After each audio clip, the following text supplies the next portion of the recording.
और आइए बात करते हैं आज की सबसे बड़ी खबर की। जी हां, सबसे बड़ी खबर यह है कि सुशांत की पहली बरसी यानी 14 जून से पहले सुशांत के करीबी रहे सिद्धार्थ पिठानी की गिरफ्तारी हो गई। दिखा रहे हैं जरा तस्वीरें, सिद्धार्थ पिठानी की तस्वीरें हम आपको दिखाने जा रहे हैं। ये देखिए, सुशांत सिंह राजपूत के साथ सिद्धार्थ पिठानी को आप इस तस्वीर में देख रहे हैं। ये सुशांत की मौत से पहले यानी 14 जून से पहले की तस्वीरें हैं। सिद्धार्थ पिठानी 1 साल से सुशांत को जानता था। सिद्धार्थ की गिरफ्तारी होना बहुत बड़ी खबर है अपने आप में, क्योंकि सुशांत की जब मौत हुई तो सिद्धार्थ वो शख्स था जिसने सबसे पहले सुशांत को फांसी के फंदे पर देखा था। सिद्धार्थ पिठानी की गिरफ्तारी ये बता रहा है कि क्या कुछ और बड़ी हकीकत निकलकर सामने आने वाली है, क्योंकि कई हफ्तों से, जी हां, आपको बताएं, तस्वीरें हम आपको जो दिखाने जा रहे हैं, सिद्धार्थ पिठानी को सीबीआई ने न जाने कितनी बार गिरफ्तार करने की कोशिश की, पूछताछ की सिद्धार्थ पिठानी से इस मामले में, लेकिन पहली बार सिद्धार्थ पिठानी की गिरफ्तारी हुई है। वो तस्वीरें हम आपको दिखाएंगे सिद्धार्थ पिठानी की जब गिरफ्तारी हुई। लेकिन आइए पहले आपको बताते हैं कि दरअसल सिद्धार्थ पिठानी हैदराबाद में था। हैदराबाद में उसकी रिसेप्शन हुई। जी हां, सगाई हो गई है सिद्धार्थ पिठानी की। और ये देखिए, सगाई की तस्वीरें हम आपको दिखा रहे हैं सिद्धार्थ पिठानी की। अभी सगाई हुई हैदराबाद में सिद्धार्थ पिठानी की। वो सगाई के बाद ये सोच रहा था कि अब उस तक कोई एजेंसी नहीं पहुंचेगी, क्योंकि सीबीआई और ईडी पहले पूछताछ कर चुकी है, उस तक कोई एजेंसी नहीं पहुंचेगी। लेकिन हैदराबाद से सिद्धार्थ पिठानी की गिरफ्तारी हो गई है। बड़ी खबर ये है, आइए अब आपको दिखाने जा रहे हैं। सिद्धार्थ पिठानी की गिरफ्तारी हुई, पुलिस ने, एनसीबी ने सिद्धार्थ पिठानी की गिरफ्तारी की है। तस्वीरें हम आपको दिखा रहे हैं। सिद्धार्थ पिठानी को गिरफ्तार करके कोर्ट में पेश किया गया और 5 दिन की कस्टडी सिद्धार्थ पिठानी को मिली है, भेजी गई है। 5 दिन की कस्टडी, एनसीबी पूछताछ करेगी ड्रग्स के मामले में। आइए सवाल यही है, आपको दिखाते हैं कि क्या सिद्धार्थ पिठानी की गिरफ्तारी के बाद कई और राज हैं जो खुलकर सामने आएंगे। देखिए रिपोर्ट।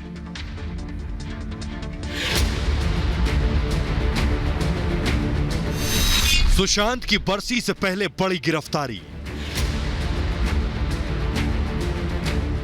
शिकंजे में सुशांत का सबसे करीबी सिद्धार्थ पिठानी बोलेगा, अब राज खोलेगा।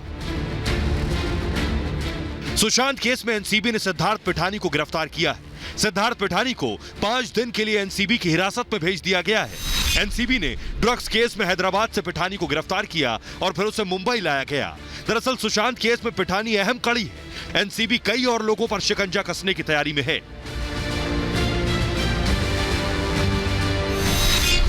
सिद्धार्थ को एनसीबी ने इसके पहले 3 बार समन भेजा था, लेकिन सिद्धार्थ एनसीबी के सामने पेश नहीं हुआ। इसके बाद उसे हैदराबाद में उसके घर से गिरफ्तार किया गया। 14 जून को सुशांत सिंह राजपूत की पहली बरसी है। उससे पहले एनसीबी ने यह अहम गिरफ्तारी की है। पिठानी से सीबीआई से लेकर ईडी और एनसीबी भी कई बार पूछताछ कर चुकी है।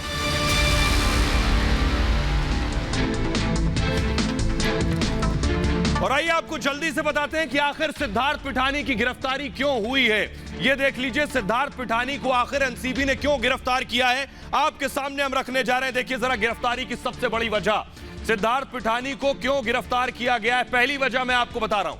सुशांत केस में दरअसल सीबीआई ने कई बार सिद्धार्थ पिठानी से पूछताछ की। सुशांत के मामले में मैं जैसे पढ़ूं वैसे पढ़ाइएगा। सीबीआई के पास दरअसल पिठानी का फोन था, यानी सीबीआई ने जब पिठानी से पूछताछ की तो सीबीआई के पास पिठानी का फोन था। अब हुआ क्या, उस फोन से व्हाट्सएप चैट निकल आए। जी हां, सिद्धार्थ पिठानी के व्हाट्सएप चैट उस फोन से निकल आए और यहीं से सिद्धार्थ पिठानी फंस गया। जी हां, मैं आपको बताऊं, व्हाट्सएप चैट जो निकले उसमें क्या था, ड्रग सप्लायर से कनेक्शन थे, यानी सिद्धार्थ पिठानी के कनेक्शन ड्रग सप्लायर से थे। और यही सिद्धार्थ पिठानी के लिए सबसे मुश्किल भरा रहा। सीबीआई ने क्या किया कि नारकोटिक्स कंट्रोल ब्यूरो, जिसे आप एनसीबी के नाम से जानते हैं, नारकोटिक्स कंट्रोल ब्यूरो को सारे सबूत सौंप दिए पिठानी से जुड़े। और इसलिए पिठानी के पास से, उसके मोबाइल से और भी इलेक्ट्रॉनिक सबूत मिले सीबीआई को, वो भी एनसीबी को सौंप दिए गए। और इस मामले में गिरफ्तारी हुई। उससे पहले 3 बार एनसीबी ने सिद्धार्थ पिठानी को बुलाया था, लेकिन सिद्धार्थ पिठानी हाजिर नहीं हुए, यानी पेश नहीं हुए। आपको बताएं कि दरअसल सुनिए जरा, खुद एनसीबी ने सिद्धार्थ पिठानी की गिरफ्तारी की है। क्या कुछ कह रहे हैं एनसीबी के चीफ समीर वानखेड़े, सुनिए जरा। 2 दिन पहले हैदराबाद में सिद्धार्थ पिठानी को इंटरसेप्ट किया गया क्राइम नंबर 16 के सिलसिले में। माननीय न्यायालय के सामने इसको प्रस्तुत किया गया हैदराबाद में। उसके बाद ट्रांजिट रिमांड में आज लाया गया इन्हें और आज इनको मुंबई के ACM माननीय ACM न्यायालय के सामने प्रस्तुत किया गया है और 1 तारीख तक NCB रिमांड मिली है। वो क्राइम नंबर 16 में भी है, 16 में ही है एंड इन पे सीरियस चार्जेस हैं जैसा कि सेक्शंस 27, 27A, 28, 29 और बाकी की भी धाराएं लगी हुई है।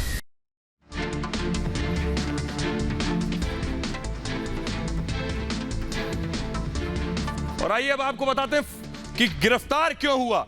गिरफ्तार क्यों हुआ ये मैं आपको बताने जा रहा हूं। क्यों पिठानी की गिरफ्तारी क्यों हुई ये आपको बताने जा रहे हैं। पिठानी की गिरफ्तारी क्यों हुई?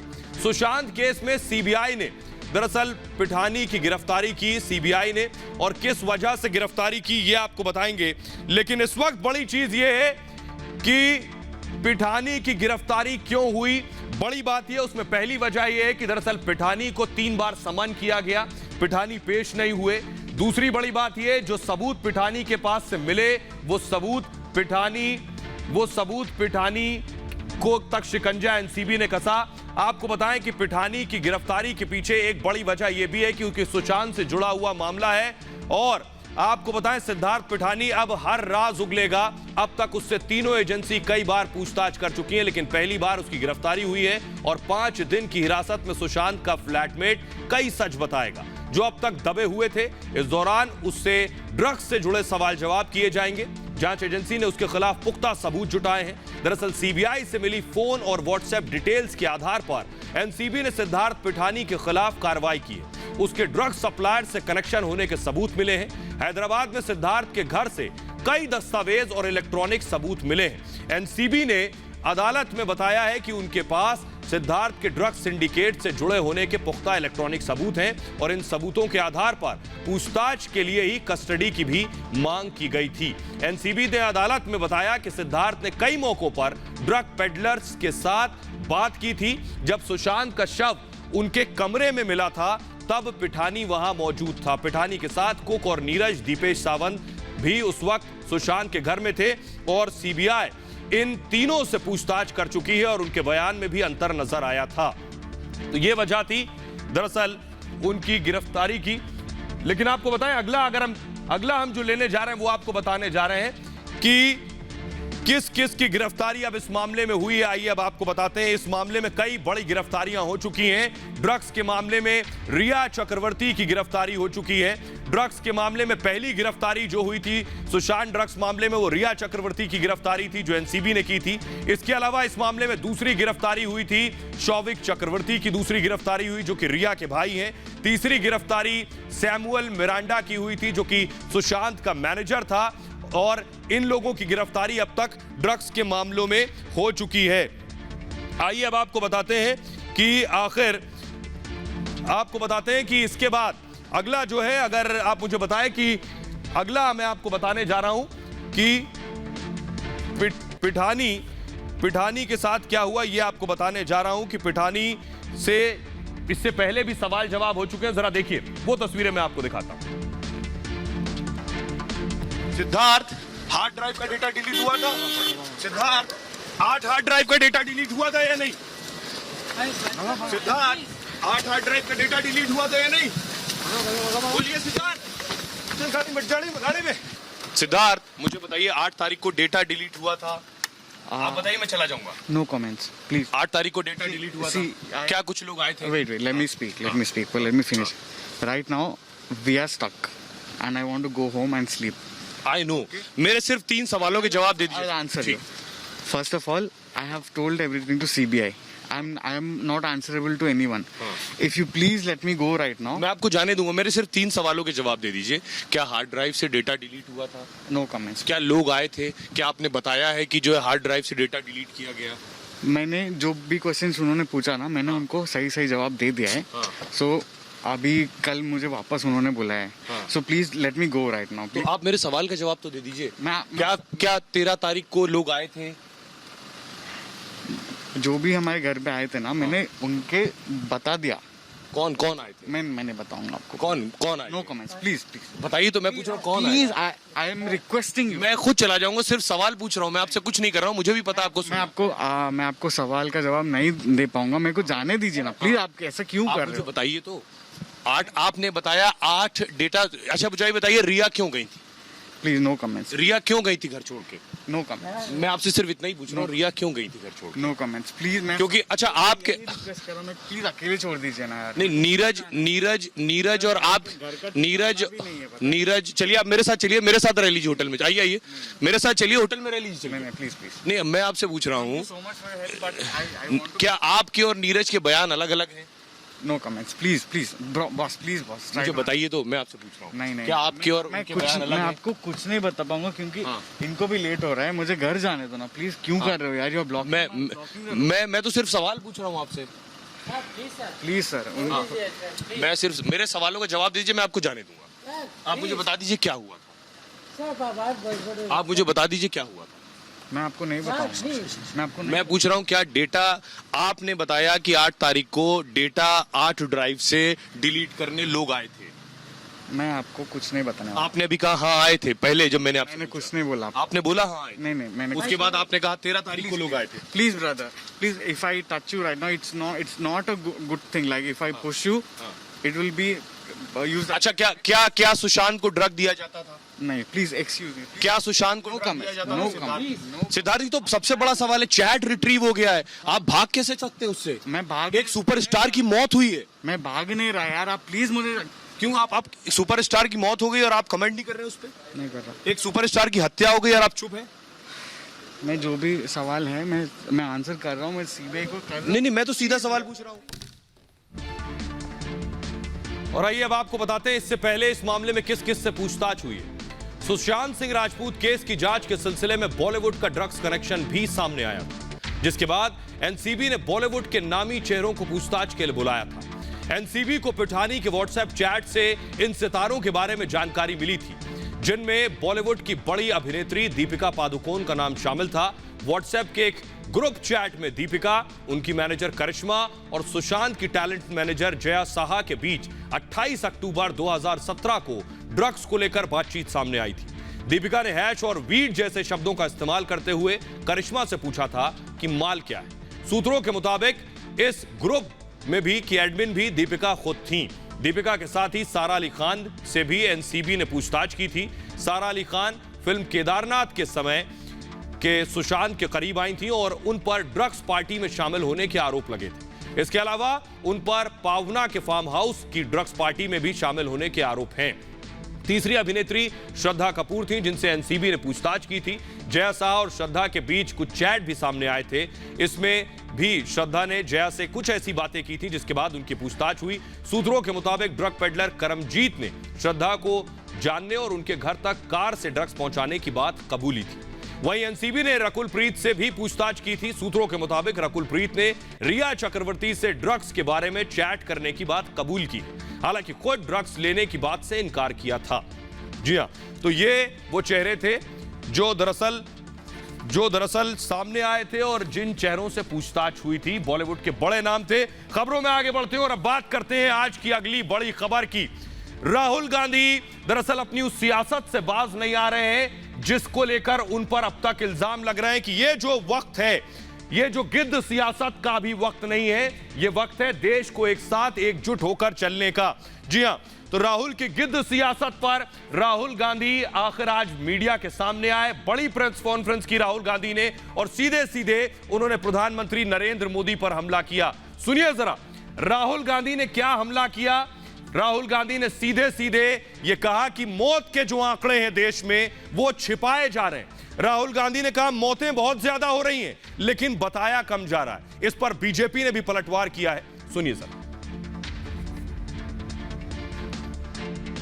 वायरस को समझिए और जिस प्रकार से आप काम कर रहे हैं उसको बदलिए, क्योंकि आपके काम करने के तरीके से लाखों लोग मरे हैं। और जो झूठ बोला जा रहा है, और मैं क्लियरली बता रहा हूं कि जो हमारी डेथ रेट है वो झूठ है, गारंटी करके कह रहा हूं। कि सरकार की डेथ रेट झूठ है 100%, 100%, और मतलब एक्सपोनेंशियली झूठ है, एक्सपोनेंशियली। ये नहीं कि मतलब 5% ज्यादा है, 10% ज्यादा है। जरा राजस्थान में जाइए, अनेक हॉस्पिटल में वेंटिलेटर, एक एक हॉस्पिटल में 400 लोग मरे, वेंटिलेटर जहां ठीक तरह से चलाए भी नहीं और खोले भी नहीं। राहुल गांधी देश को उपदेश करने के बजाय आप राजस्थान और अपने राज्यों में देखिए। राहुल गांधी कह रहे हैं सरकार मौत का आंकड़ा छिपा रही है। आज मैं आपको बताने जा रहा हूं कि मौत का जो आंकड़ा है वो हर राज्य सरकार मौत का आंकड़ा देती है। यानी कांग्रेस शासित राज्यों का मौत का आंकड़ा कांग्रेस शासित राज्य देंगे, बीजेपी शासित राज्यों की मौत का आंकड़ा बीजेपी शासित राज्य देंगे। अब कांग्रेस शासित राज्य का मौत का आंकड़ा देख लीजिए। महाराष्ट्र में 92,225 मौतें हुई हैं। राहुल गांधी कह रहे हैं मौत का आंकड़ा छिपाया जा रहा है। क्या कांग्रेस के राज्य में मौत का आंकड़ा छिपाया जा रहा है, महाराष्ट्र में गलत आंकड़ा बताया जा रहा है? अगर राहुल की बात को सच माने तो तमिलनाडु कांग्रेस शासित राज्य 22,289 मौतें। क्या तमिलनाडु में कांग्रेस शासित राज्य में भी मौत का आंकड़ा छिपाया जा रहा है? पंजाब में कांग्रेस की सरकार है, 14,004 मौतें हुई हैं। क्या यह मौत का आंकड़ा गलत है? क्योंकि राहुल कह रहे हैं मौत का आंकड़ा छिपाया जा रहा है और आंकड़ा राज्य सरकारें देती हैं, जिसको मिलाकर एक देश का आंकड़ा बनता है। तो अगर राहुल की दलील सही है कि मौत का आंकड़ा छिपाया जा रहा है, तो क्या कांग्रेस शासित राज्य भी मौत के इस आंकड़े को छिपा रहे हैं? इसे ध्यान से देख लीजिए। ये कांग्रेस शासित राज्य हैं जिन्होंने ये आंकड़े जारी किए हैं। सिर्फ इतना ही नहीं, आइए अब आपको बताता हूं कि इसकी हकीकत क्या है।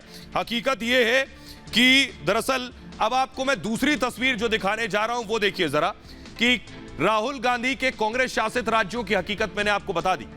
अब मैं आपको कांग्रेस और बीजेपी शासित दोनों राज्यों की हकीकत बता रहा हूं। इस तरफ आप देख रहे हैं महाराष्ट्र के आंकड़े 92,225 मौतें, कांग्रेस शासित राज्य तमिलनाडु में 22,289 मौतें। यह बता रहा है कि आखिर कांग्रेस शासित राज्यों में कितनी मौतें हुई हैं। इसके अलावा दूसरी तस्वीर मैं आपको अगर दिखाऊं तो दूसरी तस्वीर यह है कि बीजेपी शासित राज्यों में कितनी मौतें हुई हैं, वो मैं आपको बताता हूं। बीजेपी शासित राज्यों में जो मौतों का आंकड़ा है, अगर वो मैं आपको बताऊं कि कांग्रेस शासित राज्यों के आंकड़े मैंने बता दिए। अगर राहुल की वो दलील है कि राहुल गांधी जो कह रहे हैं वो सही कह रहे हैं कि मौत के आंकड़े छिपाए जा रहे हैं, तो फिर उनको इस पर भी बोलना पड़ेगा कि उनके शासित राज्यों में जो मौत के आंकड़े आ रहे हैं ये सही हैं या फिर गलत हैं। बहरहाल कांग्रेस शासित राज्य हो या फिर बीजेपी शासित राज्य, कोरोना से मौत का सिलसिला थमा नहीं। रोज हजारों लोगों की मौत हो रही है, लेकिन राहुल गांधी केंद्र सरकार का सहयोग करने की बजाय सेलेक्टिव पॉलिटिक्स करने से बाज नहीं आ रहे। राहुल गांधी कांग्रेस शासित राज्यों पर तो चुप्पी साधे, लेकिन मोदी सरकार पर हमलावर है। जरा जो आंकड़े हम आपको दिखाने जा रहे हैं उन आंकड़ों को जरा गौर से देखिए। आंकड़े हम आपको दिखाने जा रहे हैं कांग्रेस शासित राज्य महाराष्ट्र, तमिलनाडु और पंजाब के आंकड़ों को गौर करें तो यहां कोरोना से होने वाली मौत देश में कुल मौत की 1/3 से भी ज्यादा है। इन तीन राज्यों में अब तक 1,28,000 से ज्यादा मौत हो चुकी हैं, लेकिन इस पर राहुल खामोश है। जबकि बीजेपी शासित राज्य कर्नाटक, उत्तर प्रदेश और गुजरात के आंकड़ों पर गौर करें तो यहां अब तक 57,000 लोगों की मौत हुई है। ये तीनों ही राज्य सबसे ज्यादा मौत वाले बीजेपी शासित राज्य हैं। तो राहुल को अब तय करना होगा कि या तो मौत का आंकड़ा गलत है और मौत का आंकड़ा अगर छिपाया जा रहा है तो कांग्रेस शासित राज्य भी उस आंकड़े को छिपा रहे हैं, या फिर उन्हें मौत पर ही सिर्फ सियासत करनी है। अगली जो आज राहुल गांधी की बात थी वो वैक्सीन को लेकर थी। रोज राहुल गांधी वैक्सीन को लेकर सवाल कर रहे हैं। अगली मैं आपको बताऊं कि राहुल को चाहिए वैक्सीन। राहुल पहले वैक्सीन पर सवाल उठा रहे थे विपक्ष, अब वैक्सीन पर बात कर रहे हैं। क्या कहा राहुल ने और उस पर बीजेपी का क्या पलटवार है, जरा ही सुनिए। जहां से भी आप वैक्सीन ले सकते हो आप लोग, जैसे भी आप ले सकते हो आप लोग, और ये जो आप बहाने बना रहे हो कि ये स्टेट ने किया, ये उसने किया, ये इसने किया, ये बहाने बंद करो और जो आपको जिम्मेदारी हिंदुस्तान की जनता ने दी है उसको पूरा करो। डरो मत। लीडरशिप का ये मतलब है। लीडरशिप का ये मतलब नहीं होता कि भैया मैं काम नहीं कर पाया तो उसकी गलती, उसकी गलती, उसकी गलती, उसकी गलती। Buck stops of the prime minister. ये कहा ही नहीं जा सकता कि हम वैक्सीनेशन नहीं कर सकते। सुइसाइडल करना पड़ेगा, वैक्सीन ढूंढो, बनाओ, जो भी करना है करो, और सिस्टमैटिकली वायरस की जगह बंद करो। अगर इस रेट पे वैक्सीनेशन चलता गया तो थर्ड वेव आएगी, फोर्थ वेव आएगी, फिफ्थ वेव आएगी। कोवैक्सीन आई तो कांग्रेस वाले क्या कर रहे थे? उस पर आशंकाएं तैयार कर रहे थे। कोवैक्सीन के बारे में जनता के मन में एक संशय पैदा करके, और इनके एक साथी ने तो कहा यह मोदी वैक्सीन है। राहुल जी, अगर वैक्सीन की चिंता ही करते हो तो जरा अपने कांग्रेस के राज्यों में ध्यान दो, वहां वैक्सीनेशन में गड़बड़ हो रही है। उनको जो 1 मई से कोटा दिया गया है, 18 से 45 उम्र के लोगों के लिए उत्पादकों से 25% उनके लिए रिजर्व है, वो तो ले नहीं रहे। और आइए अब मैं आपको बताता हूं, राहुल गांधी कह रहे हैं वैक्सीन नहीं है, लेकिन हकीकत आप देखिए हिंदुस्तान कहां खड़ा है वैक्सीन के मामले में। दुनिया में हम नंबर 2 पर हैं अपने देश की आवाम को वैक्सीन लगाने में। देखिए, अमेरिका ने 29 करोड़ से ज्यादा लोगों को वैक्सीन लगाई है, दुनिया का सबसे ताकतवर मुल्क जिसने 29 करोड़ लोगों को वैक्सीन लगाई है। हिंदुस्तान में 20 करोड़ लोगों को वैक्सीन लगी है। और तीसरी तस्वीर हम आपको दिखा रहे हैं, ब्रिटेन की 6 करोड़ 27 लाख लोगों को वैक्सीन लगी है और इटली में 3 करोड़ 30 लाख लोगों को वैक्सीन लगी है। राहुल गांधी कह रहे हैं वैक्सीन नहीं है, लेकिन दुनिया में भारत दूसरे नंबर पर है सबसे ज्यादा वैक्सीन लगाने वालों में। अब राहुल समझ सकते हैं कि वो सियासत कर रहे हैं मौत के बाद वैक्सीन पर भी, या इन आंकड़ों को भी उन्होंने देखा है। बहरहाल इतना ही नहीं, आइए अब मैं आपको बताने जा रहा हूं कि भारत दुनिया में अव्वल है वैक्सीन के मामले में। राहुल गांधी सवाल उठा सकते हैं क्योंकि यह वक्त उनके लिए आपदा में अवसर खोजने का है। भारत में सबसे पहले वैक्सीन बनी, पहली बार। नजदीक से अगर मैं दिखाऊं, भारत सबसे बड़ा वैक्सीन का उत्पादक है। दूसरी बड़ी बात, 8 में से 3 वैक्सीन भारत में बन रही हैं, यानी दुनिया में जो 8 वैक्सीन बन रही हैं उसमें से 3 भारत में बन रही। भारत में सबसे तेजी से वैक्सीन लग रहा है, आंकड़े बता रहे हैं, क्योंकि अमेरिका के मुकाबले भारत में देर से शुरू हुआ था वैक्सीन बनना। आइए अब आपको बताते हैं राहुल गांधी का अगला जो आरोप था, जो प्रेस कॉन्फ्रेंस में उन्होंने लगाया, वो क्या था। राहुल गांधी का अगला आरोप था, राहुल गांधी ने कहा टूल किट पर दाएं बाएं, यानी फिर राहुल गांधी उसी टूल किट पर चल रहे हैं, उसी टूल किट को फॉलो कर रहे हैं। क्या कहा राहुल ने, उस पर बीजेपी का पलटवार क्या था, ये जरा सुनिए। टूल किट की बात तो सरासर झूठ है और ये तो इनका इन्वेंशन है। मगर जब मैंने मूव इट लिखा, मैं सीरियसली बात कर रहा था। मेरा कहना था कि अगर मोदी जी के एक्शंस अलग होते तो सिर्फ कोविड होता। मोदी जी के पहले अक्षर को कोविड से जोड़ रहा हूं, मूव इट। आज का आपका बयान देखकर एक पक्की बात हो गई, अब सबूत की जरूरत नहीं, टूल किट आपकी ही निर्मित है, ये साफ हो गया। क्योंकि जिस तरह की भाषा, जिस तरह के तर्क, जिस तरह की आपने भ्रम फैलाने का और लोगों में डर पैदा करने की कोशिश की, वो उसी रणनीति का हिस्सा है।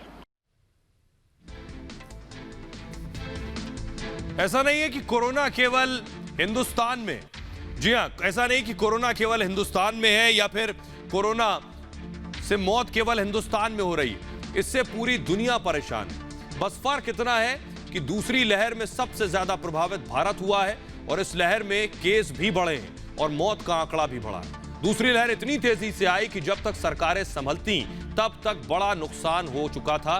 बावजूद इसके ऐसे वक्त में जब विपक्ष को देश के साथ होना चाहिए था, देश का साथ देना चाहिए था, लेकिन विपक्ष अपनी सियासत में लगा रहा। बहरहाल आगे बढ़ते हैं और अब बात करते हैं रामदेव की। जी हां, बाबा रामदेव बनाम डॉक्टर्स की जो जंग है वो लगातार बनी हुई है। रामदेव हर रोज एलोपैथी पर एक बम फोड़ रहे हैं, एक नया दावा कर रहे हैं। इस बार भी रामदेव ने एक और बड़ा दावा कर दिया है। जी हां, रामदेव का नया दावा यह है कि पूरे हिंदुस्तान में यह कहा गया डॉक्टरों के जरिए कि 90% 90% लोग कोरोना से ठीक हुए घर में। बाबा का कहना है वो लोग ठीक हुए योग से, वो लोग ठीक हुए आयुर्वेद से। अब एलोपैथी का कहना यह है कि ये लोग तो घर में एलोपैथी से ठीक हुए, लेकिन रामदेव कह रहे हैं 90% लोग को उन्होंने ठीक किया योग और आयुर्वेद से। देखिए जरा रिपोर्ट।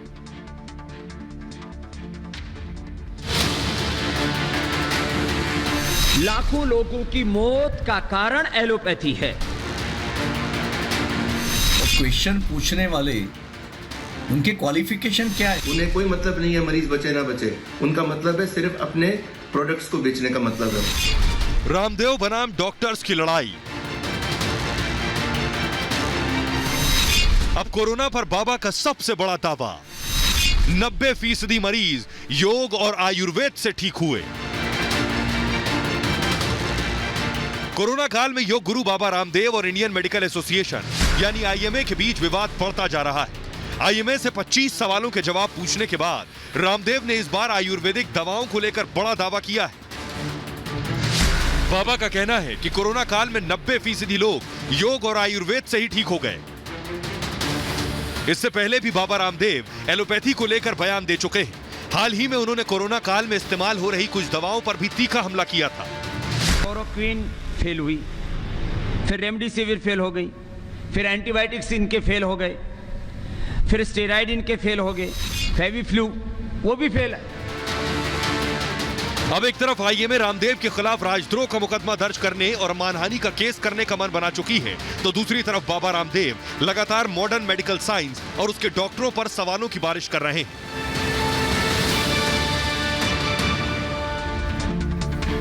और आइए अब आपको बताते हैं असल में बाबा रामदेव और डॉक्टरों के बीच विवाद तब शुरू हुआ जब बाबा रामदेव का एक वीडियो सामने आया जिसमें रामदेव एक व्हाट्सएप मैसेज पढ़ते दिखे। मैसेज में लिखा था कि रेमडेसिविर फेल, फेविफ्लू फेल और भी कई दवाओं के नाम थे जो इस कोरोना काल में इस्तेमाल हुए। इसके अलावा मैसेज में यह भी कहा गया कि वैक्सीन की दोनों डोज लगवाने वाले डॉक्टर मारे गए, जिसके बाद आईएमए यानी इंडियन मेडिकल एसोसिएशन ने इस पर आपत्ति जताई और स्वास्थ्य मंत्री से शिकायत। स्वास्थ्य मंत्री हर्षवर्धन ने भी बाबा से बयान वापस लेने की अपील की। मामला शांत होता दिखने लगा, लेकिन इसी बीच बाबा रामदेव ने डॉक्टरों से 25 सवाल पूछ लिए, जिसके जरिए उन्होंने डॉक्टरों से कहा कि एलोपैथी में इन बीमारियों का इलाज बताएं। बाबा के इन सवालों के बाद विवाद एक बार फिर बढ़ गया और आईएमए ने न सिर्फ प्रधानमंत्री को चिट्ठी लिखकर राजद्रोह का केस बाबा पर लगाने की मांग कर दी, बल्कि मानहानि का केस भी दर्ज कराने का दावा किया। इस बीच बाबा रामदेव ने एक और दावा कर इस लड़ाई में घी डाल दिया। इस बार बाबा रामदेव ने दावा किया कि कोरोना के 90% मरीज घर बैठकर योग और आयुर्वेद से ठीक हो गए।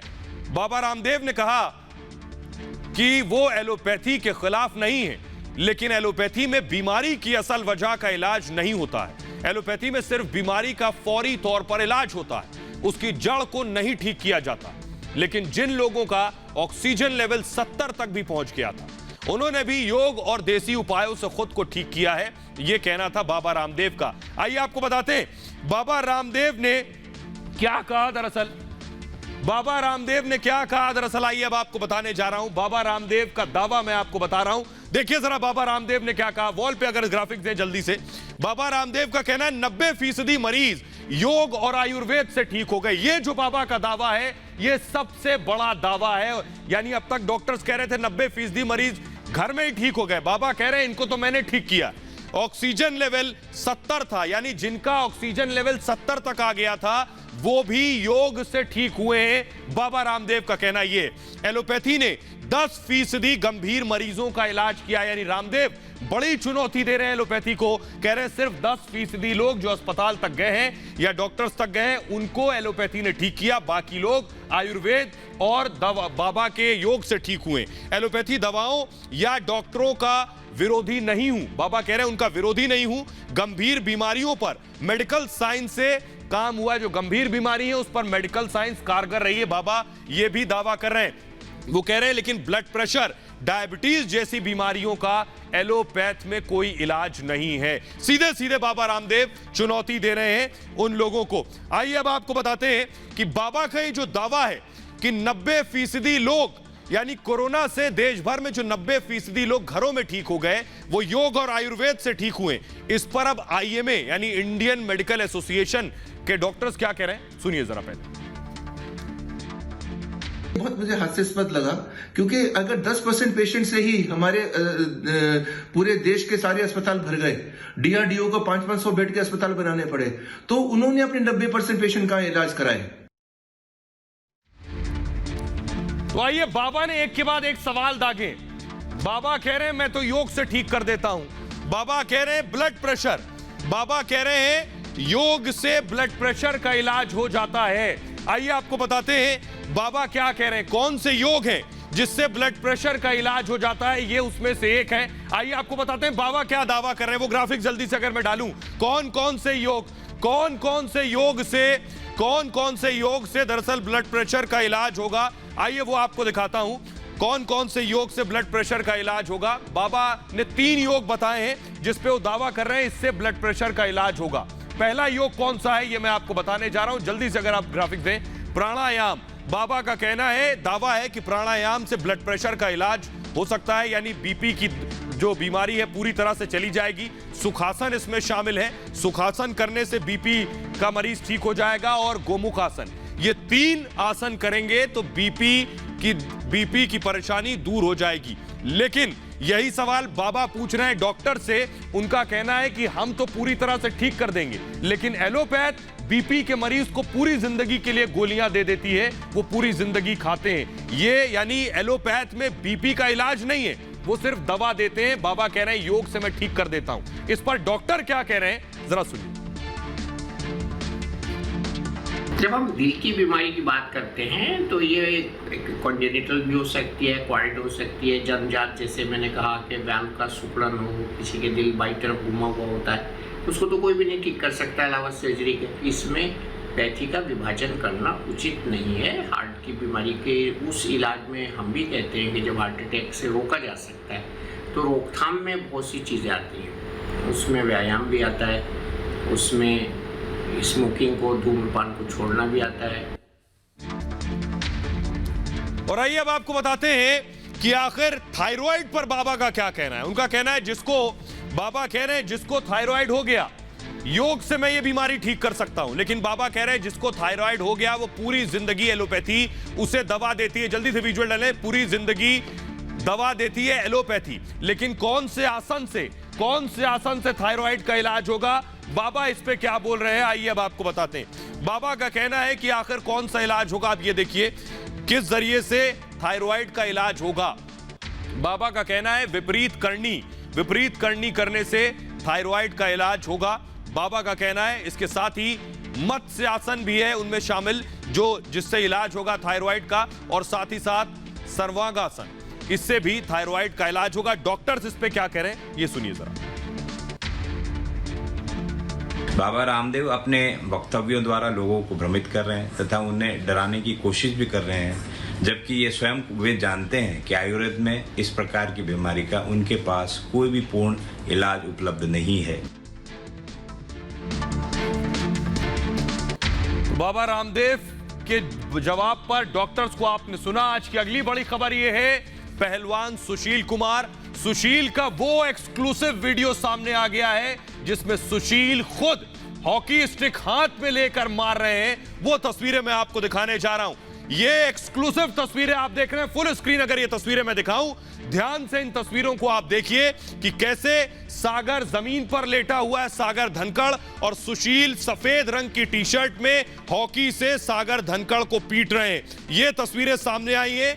इन्हीं तस्वीरों के आधार पर सुशील की गिरफ्तारी हुई। जरा ध्यान से देखिए, सुशील आप देख पा रहे हैं, सफेद टी शर्ट में जो शख्स है वो सुशील है, और जो लेटा हुआ है जमीन पर वो सागर धनखड़ है। सागर धनखड़ की हत्या का आरोप सुशील पर है।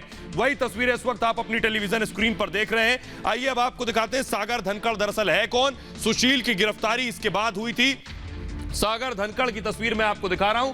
सागर धनखड़ दरअसल कौन है, सागर धनखड़ की तस्वीर आप ये देख रहे हैं। सागर धनखड़ अंडर 15 में खुद कुश्ती करते हैं, रेसलर। सागर धनखड़ ने इससे पहले कई कुछ कुश्तियों में खुद भाग लिया था, पार्टिसिपेट किया था, और उनके मां का कहना है कि सागर धनखड़ दरअसल सुशील को खुद सुपुर्द किया था सागर धनखड़ को। लेकिन सागर धनखड़, वो दिखाने जा रहा हूं मैं तस्वीर, सागर धनखड़ की ये तस्वीरें आप देख रहे हैं, यही सागर धनखड़ है जिसकी मौत का आरोप सुशील पर लगा हुआ है।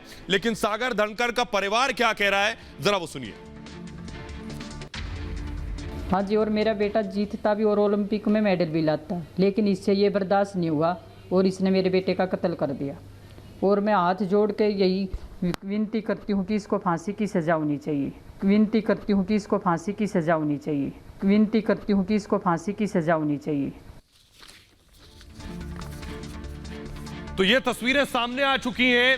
सुशील जो अब तक ये कह रहे थे कि उन्होंने कुछ नहीं किया, सुशील क्या कह रहे हैं अपनी सफाई में, यानी सुशील का क्या कहना है कि उन्होंने ये क्यों किया, ये आपको बताएंगे। लेकिन उससे पहले देखिए, ये तस्वीरें सामने आने के बाद एक सच सामने आ चुका है कि सुशील उस जगह मौजूद थे जहां ये लड़ाई हुई। सुशील ने मारा सागर धनखड़ को, सुशील के हाथ में खुद हॉकी स्टिक थी। देखिए रिपोर्ट।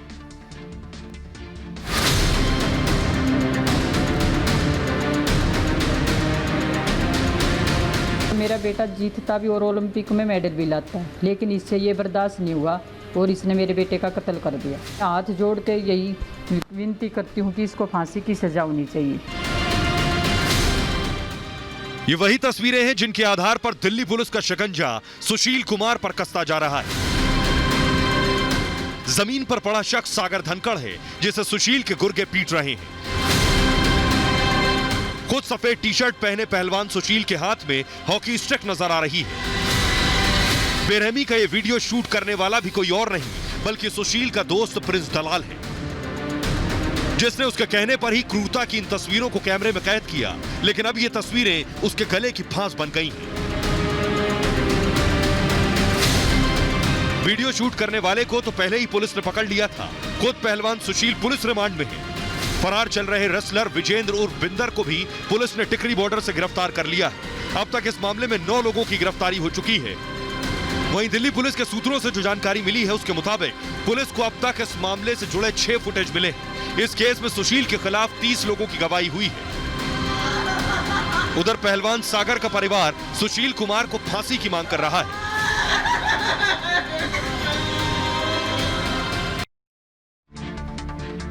तो सुशील कुमार पर शिकंजा कसना तय है, लेकिन शुरुआत में सुशील ने बचने की बहुत कोशिश की। वारदात के बाद ही सुशील फरार हो गया। जब लगातार कोशिशों के बाद भी उसका सुराग नहीं मिला तो उसके खिलाफ लुकआउट नोटिस जारी किया गया। यहां तक दिल्ली पुलिस ने उसका पता बताने वाले को 1 लाख के इनाम तक देने का ऐलान कर दिया। काफी समय तक सुशील दिल्ली पुलिस के साथ लुका छिपी का खेल खेलता रहा, लेकिन आखिर में पुलिस ने उसे दबोच लिया। क्राइम ब्रांच के सामने उसने खुद को बेगुनाह साबित करने की कोशिश की। क्राइम ब्रांच के सामने उसने कहा कि उसने मर्डर नहीं किया, उसे तो गुमराह किया गया है। वो सागर धनखड़ की हत्या क्यों करेगा? किसी भी तरह से किसी गैंगस्टर के साथ उसका कोई वास्ता नहीं रहा। उस पर जो आरोप है साजिश के तहत लगाए गए। वहीं आपको बताएं कि एक तरफ तो सुशील की सच्चाई सामने आ रही है, वहीं दूसरी तरफ उसका परिवार सच पर पर्दा डालने की भरपूर कोशिश कर रहा है। सुशील की मां ने दिल्ली हाई कोर्ट ने मीडिया कवरेज को रोकने की अपील की थी। दिल्ली हाई कोर्ट से अपील की थी कि मीडिया कवरेज रोकी जाए, लेकिन अदालत ने याचिका को खारिज कर दिया। आइए अब आपको बताते हैं कि सुशील के ऊपर जो संगीन इल्जाम है, इसके बाद सुशील को कितनी सजा हो सकती है। आइए आपको बताने जा रहे हैं कि कितनी सजा सुशील को हो सकती है। आपकी टेलीविजन स्क्रीन पर हम आपको दिखा रहे हैं कितनी सजा सुशील को हो सकती है। सुशील पर हत्या का आरोप है। सुशील पर हत्या का आरोप है सागर धनखड़ की, और सागर धनखड़ के परिवार का कहना है कि सुशील को फांसी दी जाए। उन्होंने उनके बेटे की हत्या की है। हत्या की कोशिश का आरोप है जिसमें सुशील को लगभग 10 साल की सजा हो सकती है। इसके अलावा आपराधिक साजिश रचने का इल्जाम है, इसमें भी अधिकतम सजा का प्रावधान 10 साल है। अपहरण का जो आरोप है, ये अगर साबित होता है तो सुशील को 7 साल तक की सजा होगी। धमकी के आरोप अगर साबित हो जाते हैं तो 2 साल की सजा होगी। ये वो इल्जामात हैं जो सुशील पर लगे हैं। ये वो धाराएं, चोट पहुंचाना, इस मामले में 1 साल तक की सजा हो सकती है सुशील को। तो ये आरोप अगर साबित हो जाते हैं तो सुशील को इतनी सजा हो सकती है। लेकिन आइए अब आपको बताते हैं, दरअसल पहलवानों का असल जो धंधा है वो एक बार फिर सामने आ गया है कि बहुत से पहलवान दरअसल करते क्या है, क्यों करते हैं ये बड़ी बात है, लेकिन करते क्या है।